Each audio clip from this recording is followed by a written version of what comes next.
Hey YouTube, Untamed here. Behind me is a brand new 2024 Toyota Land Cruiser 1958 edition. I'd be curious to know if you guys think that this one is worth $60,000. So as it is spec'd, it's just over 60 grand.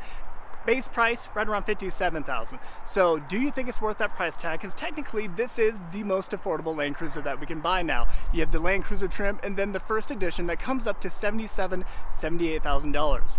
That's a lot of money to be spending on a turbocharged 4-cylinder platform, in my personal opinion. But there are some pros to the Land Cruiser here that I think are worth mentioning. It's built entirely out of Japan, and that I think gives it some style points in and of itself. What do you guys think of this example? Let's get into it. So for starters, this beautiful color is called Meteor Shower. I really do like it. I'm a big fan. It's not quite like any other silver or gray that you see out on the road, in my personal opinion. So I do appreciate the uniqueness of Meteor Shower here. You guys tell me what you think. So 1958 edition does come with the classic round headlights up front. So it is quote unquote the more bare bones model. You don't get the rigid industry fog lamps like you do on the other grades, the Land Cruiser in the first edition here. So quote unquote bare bones, and a part of me appreciates that, especially when you look at the interior here. The interior is a cloth interior. Unfortunately, I do not have the keys to it, forgive me guys, but I do have a little bit more of an in-depth video of a white one of these if you'd like to check out the inside. But mainly want to show you the outside, show you this beautiful paint, and get your thoughts on it, guys. 60 grand. You do get a lot of horsepower, a whole lot of torque out of this thing now. With that 2.4 liter hybridized iForce Max, we're cranking 326 horsepower and 465 foot-pounds of torque. That really is nothing to scoff at, if we're being honest with each other here. Here's a good side profile of it. As you can see, a part of the package bringing that price tag up over 60,000 is the roof rack. That roof rack is the same one that you would find on the first edition, and I think it looks good. I'll give you a down the side shot here. See those fender flares protruding out just a little bit. More of that Meteor Shower paint close up there. It does look good. A lot of metallic flake to it. I like the back end. I think that looks good. Very subtle tail lights. I think that adds to the appeal, the classic and heritage look of the 1958 edition here, or of the Land Cruiser in general now. I do wish, of course, we talked about it before, that I wish it did have a split tailgate or split hatch, similar to what the Land Cruisers had of old, right? Being able to pop that down into a tailgate, and the upper 2/3 would swing upward like a standard hatch. Let me show you the window sticker here. So there is the price tag. Forgive me, there you go.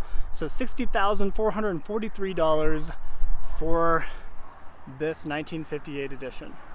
You got the Meteor Shower color.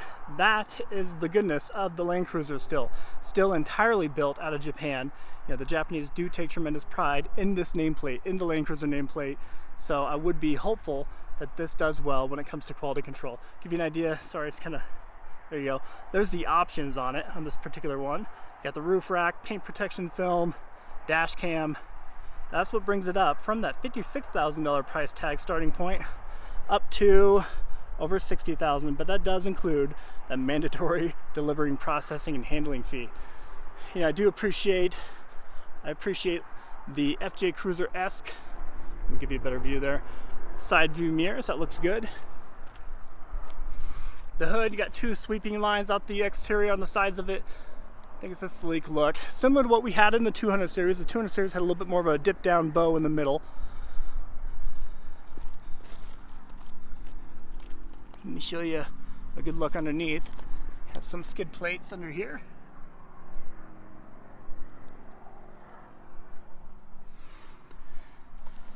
You know, and I'm interested to see how the reputation upholds when it comes to off-roading, right? You know, people are already buying them up and, you know, getting a bunch of off-roading goodies on them, which is cool. They do look sleek, especially when you put some aftermarket wheels and bigger tires on them, because these here, let's face it, they're not going to cut it for for most people.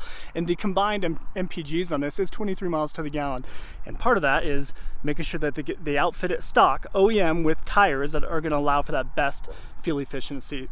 So that's why we see a lot of these newer vehicles that are technically off-road oriented come with these pretty chintzy looking highway tires, right? Because it kind of helps with those figures ultimately.